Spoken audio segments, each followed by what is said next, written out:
আসসালামু আলাইকুম বন্ধুরা, সবাই কেমন আছেন? আশা করি সবাই ভালো আছেন।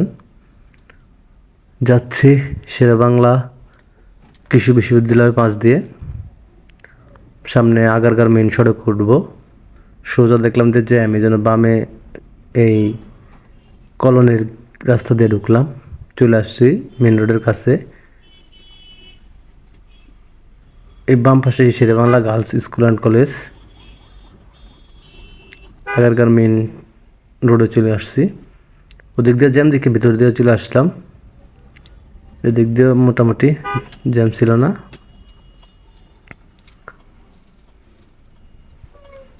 দেখেন কিভাবে ঘুরে গাড়ি। আমাদের দেশে ইউটার্ন ঠিক মতো ইউটার্ন নাই, মানে এই যে এই লোক আবার উল্টা চালায়, যে যেভাবে পারে সে সেভাবে খালি ঢুকতেছে।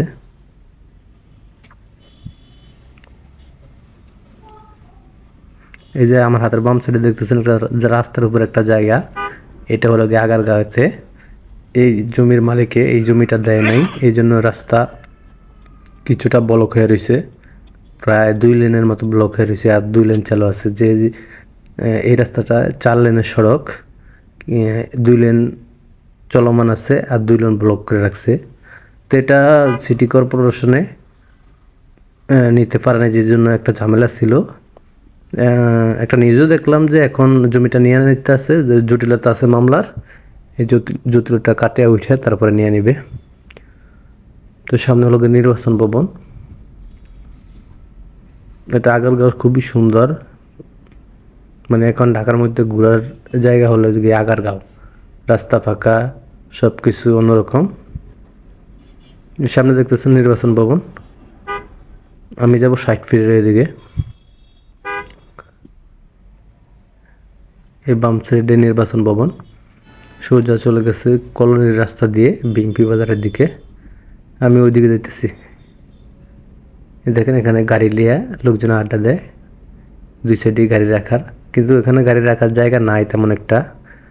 ফুটপাতে যারা ব্যবসা করে তারা যে ফুচকা চটপটির দোকান বা বাগার টাগার এগুলা বিক্রি করে, এই জন্য পার্কিং কিছু দখল হয়ে রয়েছে। এই দেখেন বাম সাইডের দোকান। এগুলো সন্ধ্যার টাইমে আর কি একটু জমজমাট হয়ে যাবে এই জায়গাটায়। সন্ধ্যার পর একটু মানুষ আসে ঘুরতে এখানে। রাস্তা ফাঁকা, বড় রাস্তা, এই জন্য সবাই আসে। আমার হাতে ডানে হলো গিয়ে আপনার সচিবালয়ের সংসদ সচিবদের বাসভবন, মানে কলোনি একটা। এখানে 2-3টা বিল্ডিং আছে, 3-4টা, অনেক বড় নিয়ে করে আর কি। আর হাতের বামে হলো গিয়ে বিজ্ঞান জাদুঘর, আগারগাঁও বিএমপি বাজারের সামনে। এই যে হাতের বামে।